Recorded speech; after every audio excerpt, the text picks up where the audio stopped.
Hello to all my good guy dolls out there. My name is EJ and welcome to Flickering Myth. In this video, we are going to be diving into Chucky Season 2. I reviewed this on my other channel, so I'm so excited to bring it here to Flickering Myth. Alright, enough of this intro. Let's talk about Chucky Season 2, Episode 1, called Halloween 2.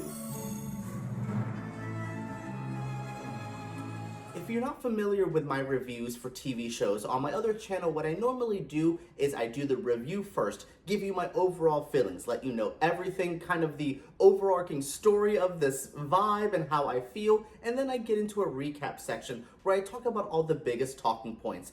Diving into Season 2 of Chucky is so exciting. I absolutely thought that first season was so much fun. There was a lot of wild madness. If you're a Chucky fan, this feels like an accumulation of everything we've been building towards. This was the Chucky event of the century. Now with Season 2, we're jumping right back into the action. What I loved about this is it reminds me of Child's Play 2, where we're just getting into it. There's no need for prep. There's no need for little story building. Here is where these characters are, and we're getting right into the action. I mean, Chucky has a damn bomb in this episode. It was great. There's not a whole crazy amount of Chucky action. He's definitely in that really fun opener and then makes a grand appearance near the end of the episode. I liked it a lot. I liked getting to see our trio again. I love Jake, Devon, and Lexy. That is quite the compelling little group there, and they're just in very different spots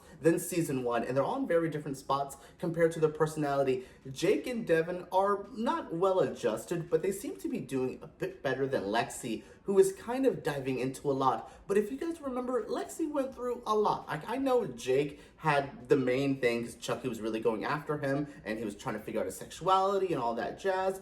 But in here, we are seeing Lexy have to be oh my goodness, my boyfriend was a rumored killer because that's who they're going with. My dad's dead, my sister's broken, what's going on with my mom? There's a lot going on with her character, and we're really seeing that. I just really liked it. I liked the intro with the Andy stuff. I love the Belle doll, which was just the Bride of Chucky doll. All that great stuff. So yeah, this episode was a strong start. We know exactly where we're going. It did take us a bit to get to where our Season 2 setting is going to be, which is this this place for wayward children. It's the place Chucky was at in the first season when we saw his flashbacks. So it took us a bit to get there. There was a lot of setup here, but now it shows that episode 2, we're gonna get right into it, and we're gonna get into the overall theme, which seems to be religion. I think religion and Chucky have never really crossed, and he's gonna make so many offensive jokes, and I cannot wait. It's going to be a great season if this episode's anything to go by.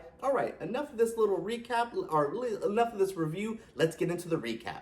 The episode begins, and we are right where we left off with Andy in the truck with all of the Chucky dolls. There's also the Tiffany doll there. So what the biggest talking point of this, other than Andy driving it off a cliff and being presumed dead, is when the Chucky dolls first wake up, they do not know who Tiffany or who Andy are. They're starting to be they look familiar, oh, I like her, blah, blah, blah. But there seems to be a disconnect. Is that going to be something that gets played on later on in the season? When they first wake up, is there a way to manipulate the Chucky dolls to maybe use it in our favor? If the one that gets sent to the school gets picked up by Jake, is he going to be able to manipulate it before it gets the full Chucky brain? It's a really interesting setup. Andy definitely tries to fight off things. There's just a lot of them in this van, and then he tries to deal with Tiffany, which was that great shot where he shoots her and the head explodes. I loved all the doll violence in this show, especially in this episode. It's just really cool to see. And I don't know, this intro was a good jumping point. I was expecting almost to start exactly with the kids, but this kind of wrapping up of Season 1 was great, and then we get the cliffhanger of, is Andy dead? They keep trying to assume it, him and Kyle were killed in the last season.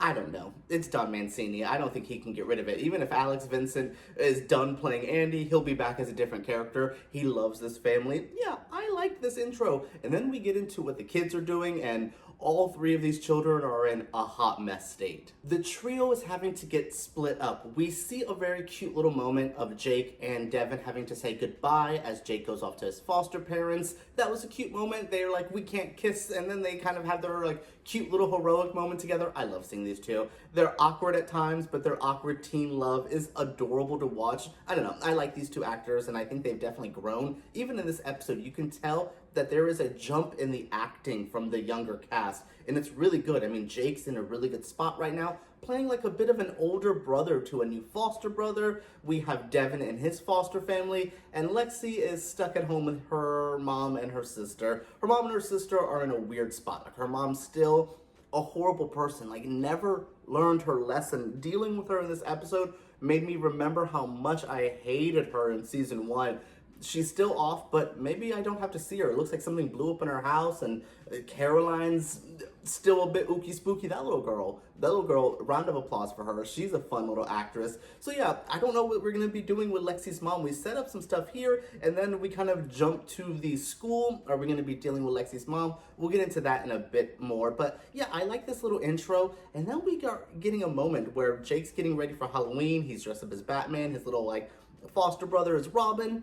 And they start getting weird phone calls, doing a straight up homage to The Strangers of, is Tamara home? And I'm like, that was cute. There's so many little horror homages throughout this whole episode. So yeah, they're getting harassing phone calls, which leads them to think that Chucky has returned, and they need to go tell Lexy as soon as they can, but Lexy's in a bit of a mood.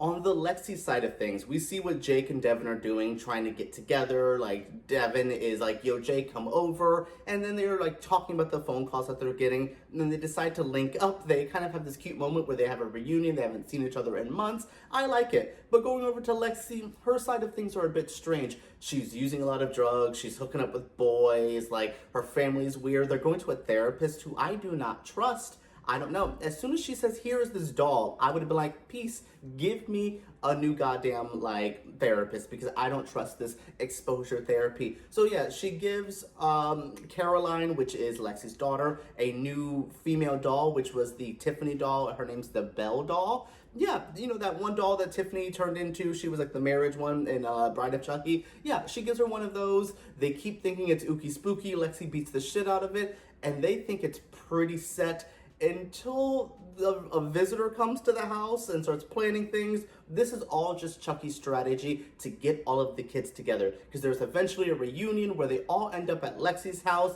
And I don't know, maybe they should have just stayed apart, because this leads them to the what the hell ending of this episode. Little things that I thought were very interesting throughout is, are we gonna get Caroline as a bit of a killer? We know she's strange, we know she's a bit autistic, I think they kind of described her character as. So where will this lead her character? Will she just be fine? Are we ever going to see her again? Because this ending of this episode, so all the kids are together, and who comes knocking at the door but Chucky with a bomb? Not only Chucky with a bomb, but he has Jake's foster brother with him. Like, and I'm just like, oh my goodness. By the way, is Jake's foster brother played by the kid who played young Charles Lee Ray? He looks so familiar, and I'm like, is this just Don Mancini, like, reusing actors again and again, which I love, but is that who he is? Do you guys let me know? Share your feelings down in the comments below. Is that who that is? So yes, he shows up with Chucky and the bomb. Chucky's just like, where's Lexy? I'm gonna blow all y'all up. Look at this little mustard bomb, or whatever kind of bomb I made with fertilizer and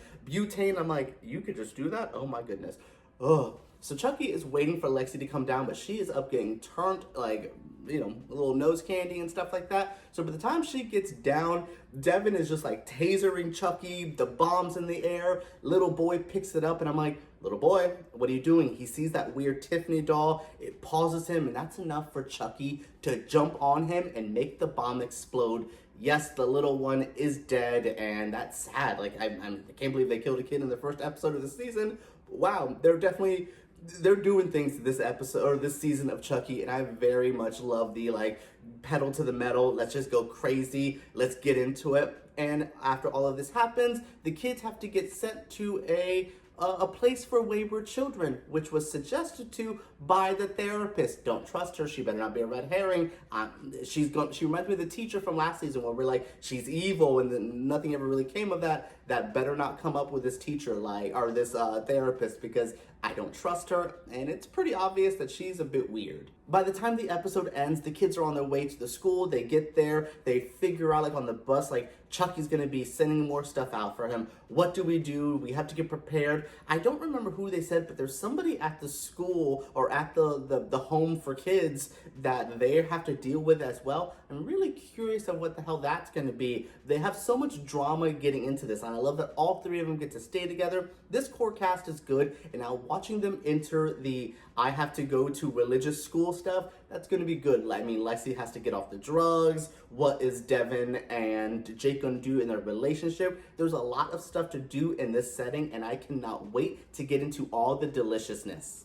Alright everyone, that is it for my review of Chucky Season 2, Episode 1. I had a blast with this episode. This is exactly what I wanted from the show. I love Chucky so much. It's so wild, so out there, but it's just such a fun, easy viewing. What did you guys think? Did you think this was a solid season premiere? What do you want to see in Season 2 of Chucky? Share your feelings down in the comments below. Subscribe to Flickering Myth because we make videos like this every single week. And give me a thumbs up if you did enjoy. Alright everyone, let's talk about Chucky and Halloween 2 down below.